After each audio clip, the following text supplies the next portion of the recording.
काठको घरको त्यो 9 मुरी चमन 9 वर्षलाई पुग्दथ्यो यो खन्चा भिमता गएर बसदा छाङमा त्यति लाग्दथ्यो पनको पत्र झै म देख्छु अहिले 99 भाइ तेरा गर्दा अघिल्तिर नमस हातै मिलायो मेरा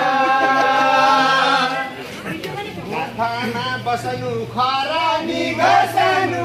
गेरुको बस्दै धरी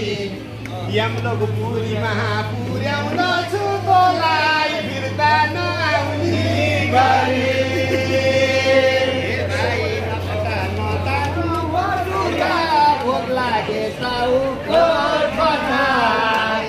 बाउ गोठ पठा आमा गोठ पठा